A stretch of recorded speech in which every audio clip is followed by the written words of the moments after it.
this horse is kind of a mascot, isn't he, for UPA at this moment? Yeah, the first 2 or 3 Jolly Frolics cartoons start with this signature plaid horse character. I think they wanted to identify these are cartoons, folks. These are cartoons. Don't pay attention to the fact there may be human beings instead of animal characters later on. Yes, it's still going to be a funny cartoon. Yes, there might be some highbrow art coming up.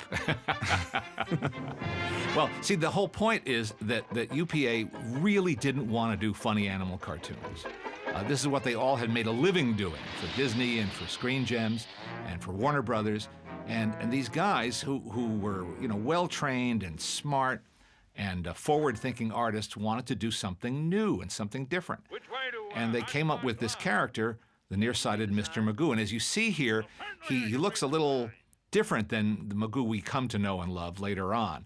His features are more harsh and severe, and he's not as endearing as he would become in just a couple of years. And his nephew Waldo also went a little streamlined after a couple of episodes. Yeah, you wouldn't expect this to be a long-running character, and I don't think they did. This was really a one-shot cartoon idea. I think it was based on, John Hubley said it was based on his uncle. Well, as they say, failure is an orphan and success has many fathers. So everyone later took credit for creating Mr. Magoo. Right. Including the writer, Millard Kaufman, who was actually a screenwriter, best remembered, I think, for the great film Bad Day at Black Rock. But he happened to be the man who devised the story for this cartoon.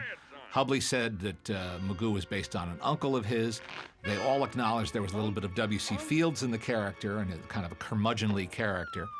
But none of them could really identify one creator.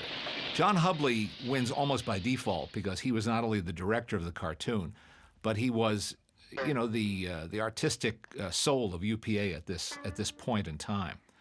And he did direct this cartoon and the next couple of Magoos as well. Of course, one of the brilliant things was the use of Jim Backus as the voice. Yes, and he's not even credited here. Yeah. Jim Backus was not yet a celebrated actor or comedian, though he was a very busy radio actor. This was the days of network radio on a lot of popular radio shows, and he was a very successful working actor who had started making some film appearances, but in just a few years he'd be well known.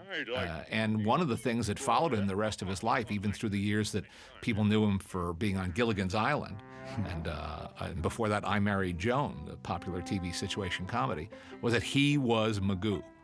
And his longtime friend Jerry Hausner, also a busy radio actor, was the voice of Waldo, and they continued to do those voices for many, many years. Welcome, Mr. Magoo. Backus is 50% of the character.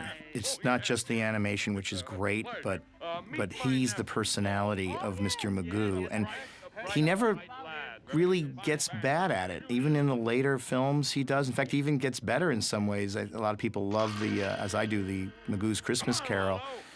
He carries the film. And he's just amazing.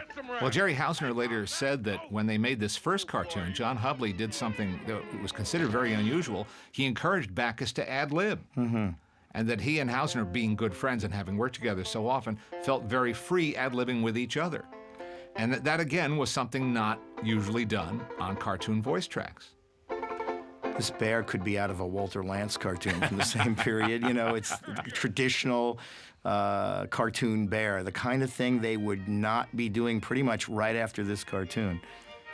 Well, again, they were still kind of on probation, you might say, with Columbia Pictures, having to prove themselves as being able to deliver a consistent slate of audience-pleasing cartoons at a given price if they were going to stay in business. And this was a big leg up for them. In fact, it was more successful than they ever dreamed.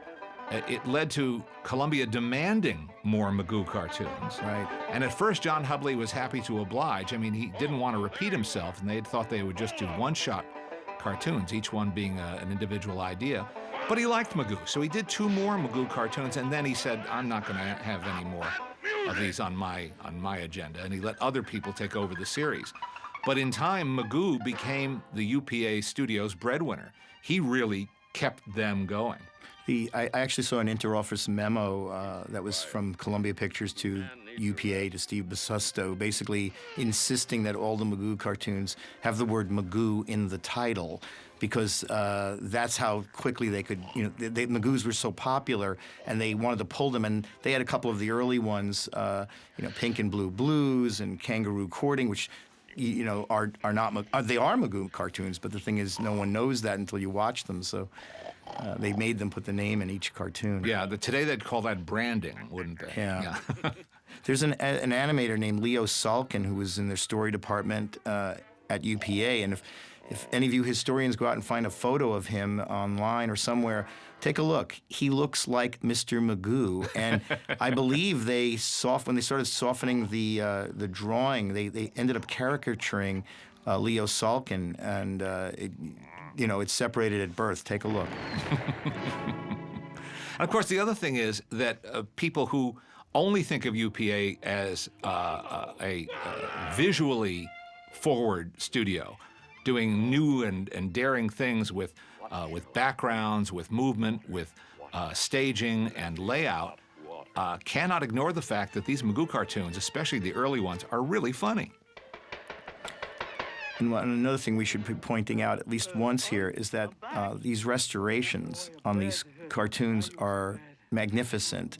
I don't think anyone's seen these UPA cartoons the way they're presented on this DVD, except for when they were first released. The colors are vivid.